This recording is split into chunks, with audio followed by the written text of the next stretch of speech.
আপনি কি ক্যামোপোর্ট বা পিএসএসি লাইন করার কথা ভাবছেন?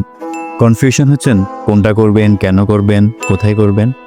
তাহলে এই ভিডিওটি আপনার জন্য। অনেক রোগী আছে যারা নিয়মিত কেমোথেরাপি, ইমিউনোথেরাপি, মেইনটেন্যান্স থেরাপি বা বারবার ইনফিউশন নিচ্ছেন, কিন্তু প্রতিবারই ক্যানোলা করতে গেলে ভেন পাওয়া যায় না, হাত ফুলে যায়, স্কিন সেন্সিটিভ হয়ে যায়, জ্বলা, ব্যথা, র্যাশ, এমনকি কাছে দাগও পড়ে। তাই এই কষ্টগুলো এড়ানোর জন্য ক্যামোপোর্ট বা পিএসএসি লাইন করা হয়।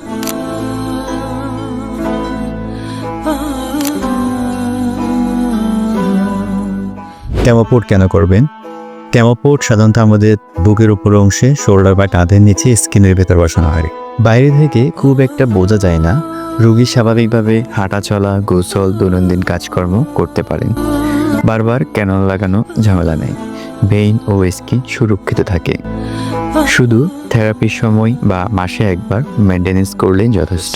পিএসএসি লাইন কি? পিএসএসি লাইন হাতের ভেনে করা হয়। এখানে একটি চিকন লাইন বাইরে বের করা থাকে, ইনফিউশন সেটের সাথে সরাসরি কানেক্ট করা যায়, তাই কোনো নিডলস লাগে না। তবে এখানে কিছু বিষয় মনে রাখতে হবে। প্রতি সপ্তাহে ড্রেসিং করা জরুরি, ইনফেকশন বা অ্যালার্জি এড়াতে নিয়মিত কেয়ার দরকার, আর পুরো লাইনটি স্টিকার ও ড্রেসিং দিয়ে ঢেকে রাখতে হয়। কোনটা আপনার জন্য ভালো? আপনি যদি দীর্ঘ সময় থেরাপি পান বা আর্থিকভাবে সমর্থ থাকে, কম ঝামেলা চান, সেক্ষেত্রে ক্যামোপোর্ট বা পিএসএসি লাইন এই যে কোনো একটি আপনার জন্য ভালো অপশন। কোথায় করবেন, কার কাছে করবেন, আর মেইনটেনেন্স কীভাবে করবেন, এটা সবচেয়ে গুরুত্বপূর্ণ প্রশ্ন। এটা সাধারণত একজন অনকো সার্জন বা জেনারেল সার্জন করে থাকেন।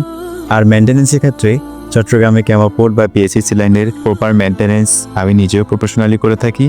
এছাড়াও রোগীর নিরাপত্তা, সঠিক গাইডলাইন এবং ইনফেকশন কন্ট্রোল মেনটেন করা জরুরি, কারণ সঠিক সিদ্ধান্তই পারে রোগীর কষ্ট অনেক কমিয়ে দিতে।